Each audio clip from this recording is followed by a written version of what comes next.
Hər vaxtınız xeyir əziz dostlar, dəyərli izləyicilər, Reaksiya TV-də siyasi reaksiyadır. Biz bugün gündəm mövzularını deyil, cəmiyyətimizdə qeyri-hökumət təşkilatlarının rolu, xüsusilə cəmiyyətdə qadınların rolu mövzusunu müzakirə etməyi planlaşdırırıq. Bugünkü qonağım Regional Hüquqi İqtisadi Maarifləndirmə İctimai Birliyinin sədri Arzu xanım Bağırovadır. Xoş gəlmişsiniz Arzu xanım. Xoş gördük sizi. Deməli, əziz dostlar, dəyərli izləyicilər, Arzu xanımın rəhbəri olduğu təşkilat, qeyri-hökumət təşkilatı cəmiyyətimizdə, ölkəmizdə çox ciddi işlərlə məşğul olur. Mən bir jurnalist kimi, bir ictimaiyyət nümayəndəsi kimi bunları həmişə izləmişəm, görmüşəm və onlar öz təbliğatlarını reklam üzərində qurmadan öz işləri ilə məşğul olurlar. Ona görə də xahiş elədik Arzu xanımdan ki, bizim studiyamıza gəlsin və gördükləri işlə sizləri də tanış edək. Cəmiyyətimiz də baxsın ki, qeyri-hökumət təşkilatları hansı işləri görür, qadınlarımız cəmiyyətdə onların rolu nədən ibarətdir? Arzu xanım, öncə təşkilatınızdan başlayaq. Deməli, Regional Hüquqi və İqtisadi Maarifləndirmə İctimai Birliyini nə vaxt yaratdınız? Ümumiyyətlə, niyə yaratdınız? Niyə düşündünüz ki, siz belə bir qeyri-hökumət təşkilatı yaratmalısınız və bundan fəaliyyət göstərməlisiniz? Buyurun. Zar, mən bir daha təşəkkür edirəm dəvətiniz üçün və onu da vurğulayım ki, qarşıdan Dünya Azərbaycanlılarının həmrəylik günü gəlir, həm də köhnə ili yola salırıq. Həm xalqımızı, həm də sizin çox saylı tamaşaçılarınızı təbrik edirik. Hər zaman xalqımız sülh, əmin-amanlıq, firavan içində olsun və Tanrı dövlətimizi qorusun. Və dəvətin üçün bir daha təşəkkür edirəm. Bizim təşkilatımız 8 il öncə fəaliyyətə başladı. Və fəaliyyətə başlamamışdan öncə təşkilatımız belə deyim, təqdimatı etməmişdən öncə özümüz üçün bir fəaliyyət istiqaməti planladıq. Öncə də bu işlərin içində vardıq, amma bunu bir təşkilatlanmış formada eləməyi düşündük və yola bu təşkilatla qeyri-hökumət təşkilatı yaradaraq çıxdıq. 8 il öncə təşkilatımız yarandığı zaman ilk hədəfimiz, daha doğrusu fəaliyyət istiqamətimizdə hər zaman Qarabağ həqiqətlərini dünyaya çatdırmaq ilk sırada olurdu. Artıq Qarabağımızı işğaldan azad etdiyimizə görə daha çox Qarabağdakı bundan sonra zəfərimizdən, abadlıqdan, quruculuqdan, geri dönüşdən, bəli, təbii ki, bu bizim haqlı sevdamız idi və bundan sonra daha da Qarabağımızı, daha inkişafını, daha da böyük tədbirlərə imza attığını görürük, daha böyük tədbirlərə şahidlik edəcəyinə əminik. Və fəaliyyət istiqamətlərimizdə ikinci hissədə hər zaman şəhid ailələrinə və qazilərimizə diqqət durur ki, bunu da çox hörmətli Mehriban xanımın çağırışına qoşularaq hər bir vətəndaşın borcudur o ailələri diqqətdə saxlamaq. Hər zaman həm təşkilatımız, həm bir vətəndaş olaraq şəxsim adına o ailələri diqqətdə saxlamağı özümüzə borc bilirik. Daha sonra fəaliyyət istiqamətimizdə mənim üçün də çox həssas bir mövzudur. Düşünürəm ki, hər kəs buna belə yanaşmalıdır. Fiziki imkanları məhdud olan istedadlı gənclərimizə dəstək ön sırada olur və bu sadaladıqlarımı da hər zaman tədbirlər, layihələr şəklində həyata keçirib dəstək oluruq və Türk dünyasının güclənməsi istiqamətində nə edə bilərik deyib belə bir fəaliyyət istiqaməti qoymuşuq özümüz üçün. Bundan sonra da düşünürəm ki, nə qədər təşkilatımız fəaliyyət göstərəcək, bizim fəaliyyətimiz olacaq. Hər zaman bir tək hüquqi və iqtisadi maarifləndirmə ilə deyil, maarifləndirmənin çox istiqamətdə fərqli sahələrdə imzamızı qoyacağıq. Deməli, Arzu xanım, mən sualımı təkrar edirəm. Siz təşkilatın fəaliyyət istiqamətində məlumat verdiniz, amma ictimai bir fəaliyyətlə məşğulsunuz. Bu təqdir ediləcək bir addımdır ki, bir Azərbaycan xanımı olaraq ictimai fəaliyyətlə məşğulsunuz. Əlbəttə, mən çox istəyərdim ki, sizin gördüyünüz digər işlər haqqında, başqa xeyriyyə işləriniz haqqında da tamaşaçılarımıza məlumat verim, amma siz bu haqda verilişdən əvvəl biz söhbət elədik, icazə vermədiniz bu məsələlərə toxunmağa. Nəysə, mən bunlara toxunmuram, qalsın kənarda, nə edirsinizsə Allah əvəzini versin, bilsin. Yəni, hər halda xoş niyyətlə bu işləri görürsünüz, Allah köməyiniz olsun. Amma mən istəyərdim, siz onu deyəsiniz ki, niyə birdən də istədiniz ki, mən ictimai fəaliyyətlə məşğul olmalıyam, təşkilat yaratmalıyam, QHT sədri olmalıyam? Bu qərarı necə verdiniz? Nədən qaynaqlandı ki, yoxsa siz də məsələn başqa bir işlə də məşğul ola bilərdiniz, nə bilim, bizneslə məşğul ola bilərdiniz ki, başqa fəaliyyətlə və yaxud da heç deyərdiniz ki, mən evimdə oturmuşam, uşaqlarımı saxlayıram. Əslində bildirdim mən sualınıza cavab olaraq ki, biz bu işlərin içində vardıq. Bildim də, amma yəni sonra qərar verdiniz ki, qərarı təşkilat olaraq daha dəqiq söylərsəm, rəhmətli millət vəkilimiz Qənirə xanım Paşayeva cəsarəti mənə verdi. Bunu hər zaman söyləyirəm. Sən bu işlərin içindəsən, hər zaman yanımızdasan, hər zaman bu işlərdə fəaliyyətin var. Bunu bir təşkilatlanmış şəkildə özün yönədərək bunu bu yola çıx dedi. O mənə belə bir cəsarəti və fikri verdi və biz bu yola belə başladıq. Bəli, Allah elə adını çəkmişkən Qənirə xanıma da qəni rəhmət eləsin. Azərbaycan xalqından, türk millətindən getdi. Biz həmişə onun ruhunu sayğı ilə, hörmətlə anırıq. Allah qəni rəhmət eləsin. Mən dəfələrlə bu haqda çıxış eləmişəm. Elə yeri gəlmişkən bir daha Qənirə xanımdan söz düşmüşkən bildirmək istəyirəm ki, Türkiyədə çox böyük fəxr və qürurla izləyirik ki, Qənirə xanımın adına küçələr verilib, park açılıb, müxtəlif belə deyək, mədəni tədbirlər təşkil edilib. Mən çox arzu edərdim ki, Qənirə xanımın adı da onun həyatını, o qısa həyatını həsr etdiyi və Azərbaycana həsr etdiyi, Azərbaycanda da onun adı əbədiləşdirilsin. Hətta bir dəfə təkliflə çıxış eləmişəm buradan, yəqin ki, bunlar nə vaxtsa nəzərə alınar. Azərbaycanda Sovet hakimiyyətinə xidmət edənlərin, söhbət qadınlardan getmişkən demək istəyirəm, Ayna Sultanovanın adına küçə var, heykəl var, nə bilim, prospekt var, nə var. Bu adları nəhayət ki, dəyişmək lazımdır. Bu, Rusun bizim üzərimizdə olan baskısından xilas olmaq lazımdır. Və bu adlar da dəyişilməlidir, Azərbaycanın qeyrətli insanları ilə əvəz edilməlidir. Mən düşünürəm ki, elə Ayna Sultanova küçəsinin adı niyə Ayna Sultanova olmalıdır ki? O küçə ilə Qənirə Paşayeva küçəsi olmalıdır və Ayna Sultanovanın heykəli niyə olmalıdır ki, Azərbaycanda, Bakıda? Bu adamlar indi deyəcəklər ki, o dövrdə onlar aldanmışdılar, sonra Sovet hökuməti özü onları repressiya elədi. Hər neynədirsə, bu adamlar milli hökumətin işğal olunmasında xidmətləri olan adamlar olub. Ona görə də bu adamları biz demirəm ki, silməliyik, tariximizdə qalmalıdırlar, amma öz adları ilə qalmalıdırlar. Amma bu cürə küçə adlarına bizim Qənirə xanım kimi bir, Allah rəhmət eləsin, millət vəkilimiz olub, onun adı da əbədiləşdirilməlidir deyə düşünürəm. Elə Qənirə xanımdan söz düşmüşkən, Arzu xanım, mən bilirəm, siz çox yaxın rəfiqə idiniz, çox yaxın münasibətləriniz var idi. Bax, elə gəlin biraz oradan davam eləyək, sonra mənim başqa suallarım olacaq sizə. Gəlin elə onu anmışkən, elə biraz da anaq. Bax, Qənirə xanım haqqında istəyərdim fikirlərinizi paylaşasınız. Onun haqqında, misal üçün, bugünə qədər cəmiyyətdə demədiyiniz hər hansısa bir söz, hansısa bir hadisə varmı? Onu bəlkə bizə açıqlayasınız bugün. Çox doğru buyurursunuz. Rəhmətli mərhum Qənirə xanım Paşayeva bir Azərbaycan sevdalısı idi, bir Türk dünyası sevdalısı idi.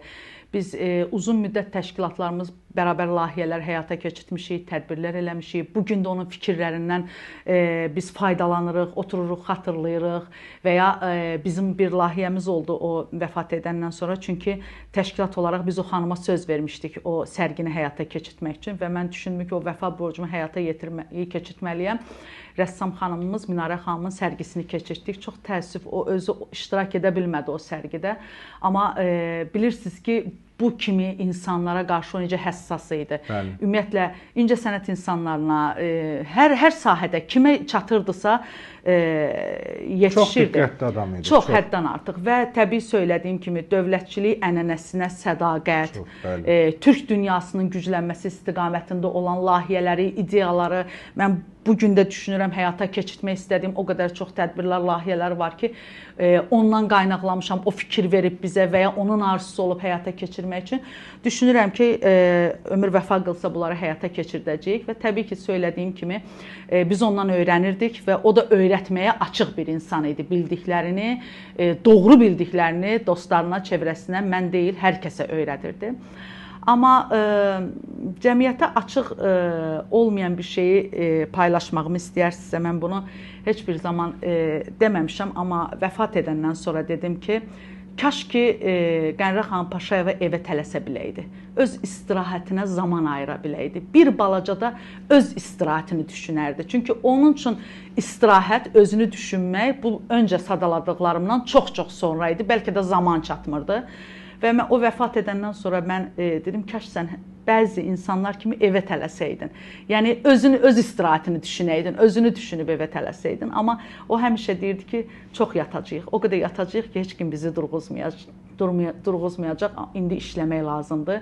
İndi yarımçıq işlər var. Onlara bizim də mütləq əlimizi daşın altına qoyub bir şeylər eləməliyik. Allah qəni-qəni rəhmət eləsin. Amin. Çox təəssüf, insan ölüm və qalım arasında, yəni bu iki faktor arasında acizdir. Yəni biz insanlar çox şeydən mənəm deyə bilərik, amma ölümlə qalım məsələsində əlimizdən bir şey gəlmir. Doğrudur. Kaş ki yaşayaydı, kaş ki onun çox böyük arzu və ideyaları vardı, onları həyata keçirdəydi, biz də faydalanaydıq, biz də öyrənəydik, amma təəssüf ki ömür vəfa qılmadı. Amma mənə belə gəlir ki, insan həyatının sona gəlməsi o demək deyil ki, o yaşamır. Bugün onun ideyaları, fikirləri sizin kimi gözəl insanların, onun yaxın rəfiqələrinin qəlbində yaşayır, əməllərinizdə, işlərinizdə yaşayır. Deməli, siz bir çox layihələr həyata keçirirsiniz, bir çox işlər görürsünüz. Biz indi bunları çoxunu sadalamırıq, amma biz eyni zamanda da müsəlman toplumuyuq da, şərq və müsəlman toplumu deyə bilərik özümüzə. Burada qadın və ictimai fəal, qadın və siyasət adamı biraz çox çətindir. Yəni ayaqda qalmaq, hərəkət etmək. Siz necə istər cəmiyyət tərəfindən, ailəniz tərəfindən və yaxud da ətraf tərəfindən bu gördüyünüz işlərin müqabilində hər hansısa bir baskı ilə rastlaşırsınızmı? Sizə hər hansısa bir maneələr varmı? Belə deyim, Zaur müəllim, əslində səmimi olmaram desəm ki, mən bu baskılarla rastlaşmıram və ya da biraz da səmimi söylərsəm, gördüyümüz işi küçümsəmək kimi falan şeylər gəlir, yəni qulağımıza çatır. Amma inanın, mən bunların heç birinə reaksiya vermirəm. Çünki mənim hədəfim fokuslandığım işlərdir, doğru bildiyim işlərdir, faydalı olduğum, yəni araşdırdığım, özüm üçün hədəf qoyduğum, mən burada vətəndaş olaraq necə faydalı ola bilərəm, mən və ya bir insan olaraq, yəni heç bir təşkilata aid olmayan bir məsələ də olsa, sadəcə insani bir mövzudur. Burada necə faydalı ola bilərəm? Yəni hər zaman o eşitdiklərimə, o baskılara fikir vermək deyil də, özümün zamanını ona xərcləmək deyil də, biraz öncə sadaladığım fəaliyyət istiqamətlərimizdə daha nə edə bilərəm, daha necə faydalı ola bilərəm. Bugün buradayamsa, bu yerdəyəmsə, bu mənim ailəmin mənə ilk olaraq dəstəyindən irəli gəlir. Hər zaman söylədiyim kimi, mənim həyatda ən böyük şansım budur. Valideynlərimdən və ailəmdən, həyat yoldaşımdan dəstək almışam. Bu mənim şansım olduğuna görə, biraz öncə də özümə qoyduğum hədəflərə görə mən o baskılara qətiyyən fikir vermirəm. Qətiyyən düşünmürəm ki, o baskılara görə gördüyüm işləri yarımçıq qoymalıyam. Çünki düşünürəm ki, bu sadaladığım işlər hamısı mənim dövlətimə faydalı olan işlərdir. Çünki mən bunu cənab prezidentimizin çağırışı ilə yola çıxıram. Çox hörmətli Mehriban xanımın Heydər Əliyev Fondunun gördüyü işləri görürük biz və qürurlanırıq ki, Azərbaycanda belə bir örnək var. Baxın, biraz öncə söyləyirsiniz. Hər zaman deyirəm, bir qadın olaraq bizim o qədər gözəl örnəyimiz var. Mehriban xanımı, həm Heydər Əliyev Fondunun gördüyü iş, həm cənab prezidentlə çiyin-çiyinə, həm dövlət məsələlərində, həm insanlarımızın taleyə yüklü məsələlərində. Yəni doğru zamanı doğru böldüyün zaman və artıq heç bir şeyə fikir vermədiyin zaman çox gözəl ayaq üstə dayana bilirsən və çox da arzulayardım ki, bu yolda olan xanımlarımıza ilk öncə dəstək ailələrindən gəlsin. Deməli, əziz dostlar, dəyərli izləyicilər, bir məqamı qeyd etmək istəyirəm ki, bilirsiniz, sizə birdən qəribə gələr ki, biz gündəmi müzakirə etmirik və Arzu xanımı dəvət etmişik. Gerçəkdən də mən də üzünə demək olmasın, mən elə efirdə də deyirəm, bizim heç bir-birimizdən asılı bir şeyimiz yoxdur. Amma həqiqətləri demək lazımdır, insanlara çatdırmaq lazımdır. Gerçəkdən də bilmək lazımdır ki, Azərbaycanda bu qədər iş görənlər var. İndi yaza bilərsiniz biriniz altından ki, misal üçün mənə neyinib? Sənə heç nə eləməyə bilər, amma elədiyi məqamlar var, elədiyi yerlər var, mən bunları bilirəm. Və hər zaman da biz rəhmətli Qənirə xanımın vaxtından tanıyırıq. Mən həmişə demişəm ki, Arzu xanım bu qədər iş görürsünüz, heç olmasa bunları efirə çıxardın, göstərin falan və bunların heç birini göstərməyib və həqiqətən də o fikirdədir ki, doğrudan da ki, bizim hər birimizin borcumuzdur ki, dövlətimizə dəstək olaq. Yəni, hər şeyi dövlət görməli deyil ki, mən həmişə bu efirdən nə deyirəm? İş adamı öz mövqeyindən cəmiyyətə dəstək verməlidir. QT sədri öz mövqeyindən, siyasətçi öz mövqeyindən, hərə amma özünü düşünüb qınına çəkiləndə kəş mənim nəyimə lazım deyə özləri bilər. Ona görə də cəmiyyət elə gəlir pis bir vəziyyətə çıxır və bu nümunə olacaq addımdır. Mən sizə təşəkkür edirəm ki, siz bu işləri görürsünüz. Ümumiyyətlə, bəs cəmiyyətimizdə qadınların rolunu necə qiymətləndirirsiniz? Sizin fikrinizcə cəmiyyətdə qadınların rolu necədir hal-hazırda?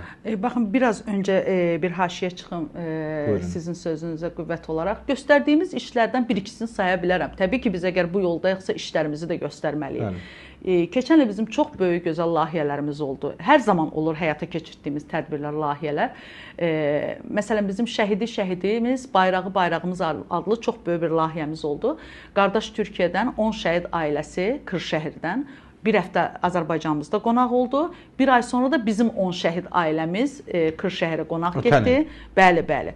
Və biz Türkiyə Böyük Millət Məclisində olduq. Valilər bizi qonaq, yəni şəhid ailələrimizi qonaq etdi. Məsələn, bu bizim dövlətlərimizin, istər qardaş Türkiyə olaraq, istər biz Azərbaycan olaraq apardığı siyasətin kiçik bir parçasıdır. Amma düşünürəm ki, şəhid ailələrinin bir-birini belə içdən tanıması, bir-birinin yaralarına içdən sarılması, bir-birinə dəstək olmağı çox gözəl layihələr idi onlar. Məsələn, onlar burada qonaq oldular. Bizim çox dəyərli ziyalılarımızla görüşdülər. Azərbaycanımızı gəzdilər. Bugün də bir-biriləri ilə danışırlar. Əlaqə saxlayırıq biz o ailələrlə.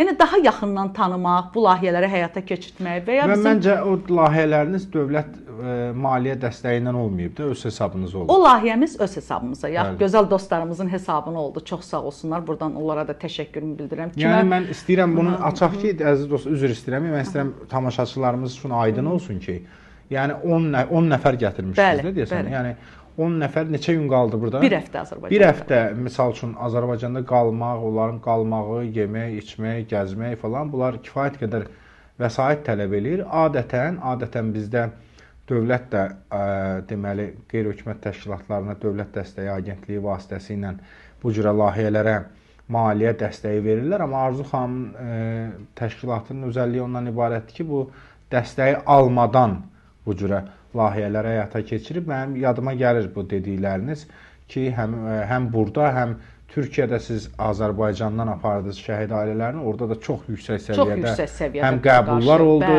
həm orada şəhid ailələrinə yüksək səviyyədə. Sadəcə problem nədədir, əziz dostlar, dəyərli izləyicilər? Bəzən bizim media orqanları bu kimi tədbirləri işıqlandırmaqdan çəkilirlər kənara. Niyə? Çünki biznes kimi baxırlar. Məsələn, düşünürlər ki, mən niyə görə Arzu Bağırovanın tədbirini verim ki, qoy mənə müqavilə bağlasın, sonra verək. Əgər Arzu Bağırova və onun təşkilatı X bir adam, belə deyək, şəxsi özü ilə bağlı hansısa bir iş görürsə, burada haqlı ola bilərsən. Amma milli dava ilə bağlı, bizim şəhid ailələri ilə bağlı, milli mənəvi dəyərlərimizlə bağlı bir tədbir həyata keçirirsə, bunu bizim borcumuzdur ki, hər bir mətbuat orqanı bunu işıqlandırsın, bunu göstərsin. Mən ad çəkməyəcəm, amma çox təəssüf edirəm ki, bizdə var, belə şeylərə heç diqqət eləməyən media qurumları var ki, mənim nəyimə lazım, pulu versin, ondan sonra yayımlayın. Belə yanaşma doğru yanaşma deyil. Zaur müəllim, bunu burada vurğulamalıyam ki, bu tədbiri bir neçə dostlarımıza, yəni buna söylədiyiniz kimi maliyyə vəsaiti lazım idi. Bu layihəni daha doğrusu bir neçə dostlarımıza götürdüyümüz zaman inanın heç düşünmədən mənə dəstək oldular. Yəni kömək oldular. Kütləvi informasiya vasitəsindən olan dostlarımız da dəstək oldular. Çünki o layihə burada Türkiyə səfiri də bizi o Kırşəhərdən gələn türk ailələrini qəbul etmişdi. İnanın səmimiyyətimə çox fərqli yanaşma görmüşdüm dostlarımızdan. Yəni çox maraqlı gəlmişdi və çox lazımlı, faydalı bir şey olduğuna inanmışdılar. Baxın, keçən bizim Özbəkistanın İbrət Fərzəndləri adlı böyük bir təşkilatla memorandum imzaladıq və bu yaxın gələcəkdə böyük bir tədbir həyata layihə keçirdəcəyik. Bu da çox böyük bir layihə olacaq və düşünürəm ki, Türk dünyasının güclənməsi istiqamətində bu da gözəl bir iş olacaq. İnşallah bunu da bu yaxınlarda görəcəksiniz və sualınıza qayıdaraq cəmiyyətimizdə qadınların rolu ilə bağlı. Gerçəkliyi söyləmək gərəkirsə, yəni bunun heç bir gəlişi gözəl sözlər deyil. Hər zaman tariximizdə Azərbaycan qadınının rolu fərqli və üstün olub. Bunu bir kərə tariximizə də diqqət verdiyimiz zaman biz görürük ki, yəni adlarını saysaq, Sara xatunlar, haraları gəlsək bu günə qədər hər sahədə, istər diplomatik sahədə, istər döyüş bölgəsində, istər əlinə silah alıb döyüşən qadınlarımız yüzlərlə belə isim, minlərlə belə isim çəkə bilərik. Amma söylədiyim kimi, hüquqlarımız bərabər ola bilər. Bunu hər zaman sevərək söylədiyim bir şeydir. Bizim kişilərlə hüquqlarımız qanun baxımından, dövlətin qanunları baxımından bərabərdir. Seçkidə iştirak edə bilirik, istənilən əmək fəaliyyətimiz eynidir. Yəni, bunu biz dana bilmərik. Amma biraz daha dərindən baxarsaq ki, Avropalı qadından və ya Avropa cəmiyyətindən, Avropa ailəsindən bizim Azərbaycan qadınımızın öhdəlik və məsuliyyəti biraz fərqlidir. Bu fərqlilikdən yola çıxarsaq, mən hər zaman onu arzulayıram xanımlarımıza ki, biz bunların yerini səhv salmayaq kişilərdən. Bəli. Öz hüquq və öhdəliklərimizi doğru bildiyimiz zaman, belə məsuliyyətimizi doğru bildiyimiz zaman hüquqlarımızla bağlı heç bir problem yoxdur. Yetər ki, Azərbaycan qadını, biraz öncə söylədiyim kimi, heç birinə qurban vermədən, yəni nə, belə deyim, karyerasını, nə ailəsini, çünki mən o sözü heç sevmirəm, heç sevmədiyim bir sözdür, heç də doğru hesab etmirəm ki, mən bunu buna qurban verdim deyənə, bu həyatımda yoxdur. Təbii ki, böyük problemlərdən danışmırıq. Mən hər zaman deyirəm, əgər orada həllini tapmayan bir problem varsa, zərərli vərdişlər, yolunda getməyən başqa bir şeylər və ya şiddətli anlaşılmamazlıq, heç bir qanun da qadından tələb eləmir, heç bir cəmiyyət də qadından tələb eləmir ki, sən o zülmə tabe olmalısan. Varmı bizim cəmiyyətimizdə belə bir şey? Yoxdur. Amma kiçik, bəsit bir şeyləri böyütmədən yoluna qoymaq ağıllı və müdrik qadının işidir. Mənə bəzən qadının gücü haqqında sual verəndə, mən deyirəm, mən o qadını güclü hesab edirəm ki, o problemin həllini tapır. Problemi daha da böyütmür. Əksinə, onun həllini tapır, böyüməyə qoymur. Onu başqa fəsadlara yol açmağını qoymur. Bəli. Amma bugün yeni dünyanın reallığını götürərsək, elə evimizdə böyütdüyümüz övladlara baxarsaq, təbii ki, fərqlidirlər. İnformasiyanın bolluğundan və ya bilmirəm, yenə dediyim kimi, bəlkə ətraf mühit artıq belə formalaşır. Biraz yanaşmaları başqa cürədir. Bizim qədər, bizim dövrün insanı qədər fədakar mı ola bilmirlərmi deyim və ya olmaq mı istəmirlər? Çünki elə bilirəm ki, güzəşt və fədakarlıq olan yerdə problem biraz həllini tez tapır. Amma düşünürəm ki, Azərbaycan qadını çox ağıllıdır, çox müdrikdir. İstədiyi zaman eyni halda gözəl ailəsini də yürüdə bilir, ona da zaman ayıra bilir, gözəl karyera da qura bilir. Yetər ki, zamanını boş bir şeylərə deyil də doğru şeylərə sərf etsin. Bəli. Deməli, əziz dostlar, dəyərli izləyicilər, yayımı bəyənib paylaşmağınızı xahiş edirəm və Arzu xanım, qarşıda bax, biz 2025-ci ili artıq yekunlaşdırırıq, ilin sonlarını yaşayırıq, son həftələridir. Sizin üçün, təşkilatınız üçün 2025-ci il necə oldu və 26-cı ildəki planlarınız nədən ibarətdir? 2025-ci il çox gözəl bir layihəmizlə yadımızda qaldı. Çox gözəl bir tədbir həyata keçirdik. Bu qeyri-hökumət təşkilatlarına Dövlət Agentliyinin dəstəyinə həyata keçirdik. Bizim Zülməti Dələn İşıq adlı bir layihəmiz oldu. Yenə fiziki imkanları məhdud olan görmə engellilərimiz üçün, belə deyim, bölgələrimizin birində Masallı rayonunda xüsusi formatda film təqdimatı həyata keçirdik. Və onların arasında belə bir sorğu keçirdik ki, hansı filmi izləmək istəyirlər. Onlar da Soyuq Günəş adlı filmi, Azərbaycan istehsalı olan filmi görmək istədilər. Bilirsiniz ki, görmə engellilərin filmi rahat izləyib anlaya bilmələri üçün xüsusi format var. Və biz agentliyin dəstəyi ilə bu filmi həyata keçirdik layihəni Masallı rayonunda və çox gözəl də qarşıladılar. Hətta mənə sonradan bir anamız zəng çalmışdı. Biz filmi izlədiyimiz zaman, evdə izlədiyim, oğlumla izlədiyimdə hər zaman mənə ana orada nə oldu, ana orada nə oldu görə bilmədiyinə görə tam anlaya bilmir səhnəni. Amma bu xüsusi formatda olduğuna görə, yəni görmə engellilərimiz çox rahat o filmi izlədilər.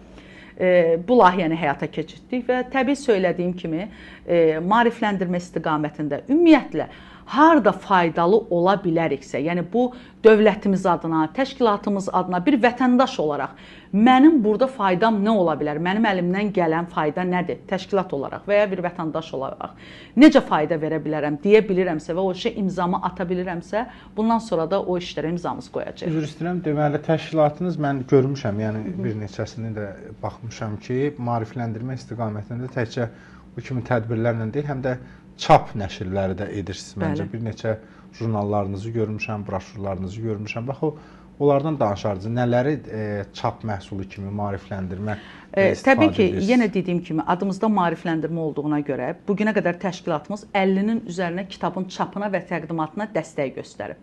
Burada ilk sırada qəhrəman şəhidlərimizin adının əbədiləşdirilməsi istiqamətində gördüyümüz işlərdir ki, onlar haqqında yazılan kitabların çapına dəstək olmuşuq, onların təqdimatını keçirtmişik. Qarabağ həqiqətlərinə bağlı, tariximizi əks etdirən, bax dediyim kimi biraz öncə Türk dünyasının güclənməsi istiqamətində Qazax şairlərinin, Tatar şairlərinin, Özbək şairlərinin bir çox kitablarının çapına dəstək olmuşuq. Bu yaxınlarda bir Tatar şairinin kitabına da dəstək olduq çapına, onun da təqdimatını keçirdəcəyik yaxın zamanda. Ümumiyyətlə, hətta mətbəximizi, o da biz də o mətbəximizə də sahiblənməliyik. Yəni, bu vətənə sahib çıxmaq üçün tariximiz, ədəbiyyatımız, incəsənətimiz, ümumiyyətlə bir Azərbaycanlı kimliyindən yola çıxaraq nə edə bilərik? Bu kitabın çapına dəstək ola biliriksə, onu həyata keçirdirik. Hər il təşkilatımızın hesabat jurnalını dərc eləyirik. Yəni, bu dostlarımızın hesabına həyata keçirdiyimiz layihələr olsun və ya agentlikdən aldığımız layihələr olsun. Mənim özümə və bizim təşkilatımızı izləyən, bilən hər kəsə bizim hədiyyəmiz olur. Hər il bir hesabat jurnalımız olur. Həyata keçirdiyimiz layihələrlə, tədbirlərlə bağlı. Daha sonra, yenə dedim ki, maarifləndirmə yönündən soruşarsınızsa, bir neçə sosial çarxımız olub. Məsələn, zərərli vərdişlərin, uşaqların zərərli vərdişlərdən uzaq durması yönündə, ailə daxili şiddətə və qadına qarşı yox deyə adlı bir sosial çarxımız olub. Daha sonra Səməd Vurğunun Azərbaycan şeirini bizim bir sosial çarxımız olub vətənpərvərliyi yönündə. Yəni, bunların da təqdimatını keçirtmişik böyük kütlələrə, yəni auditoriyalara, bölgələrimizə aparıb təqdimatını keçirtmişik.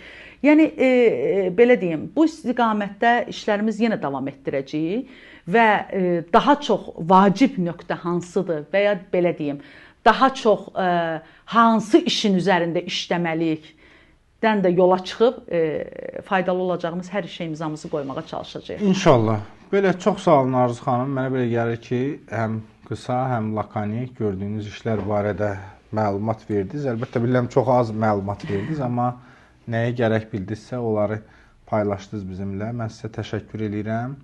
Və inşallah gələcəkdə digər, indi sadəcə bizim ilk dəfədir efirimiz olduğu üçün ümumi bir proqram etdik. Amma gələcəkdə sizinlə biz konkret sahələr üzrə də danışa biləcəyimizi düşünürəm. İnşallah bunları da nəzərdə tutarıq. Minnətdaram. Başqa deyəcəyiniz varsa? Mən təşəkkür edirəm dəvətiniz üçün. Çox təşəkkür edirəm və düşünürəm ki, ümumiyyətlə vətəndaş cəmiyyətinin üzvü olaraq və ya hansı işdə kim faydalı olursa, əgər onu biz cəmiyyətimizə təqdim ediriksə və bundan insanlar yararlanırsa, o edə bilərsə, mən də edə bilərəm bunu dövlətim üçün deyə bilirsə, bu da bir örnək nümunəsidir və mən sizə təşəkkür edirəm. Mən də sizə uğurlar arzu edirəm. Əziz dostlar, dəyərli izləyicilər, sizdən də ricam budur ki, əgər Arzu xanımın təşkilatı ilə bağlı, gördüyü işlərlə bağlı hər hansısa bir fikriniz, təklifiniz olarsa, elə bu videonun aşağı rəy bölümündə yazın. Biz də onları oxuyarıq, sizin təkliflərinizlə də tanış olarıq və yayını bəyənib paylaşmağı da unutmayın. Sağlıqla qalın.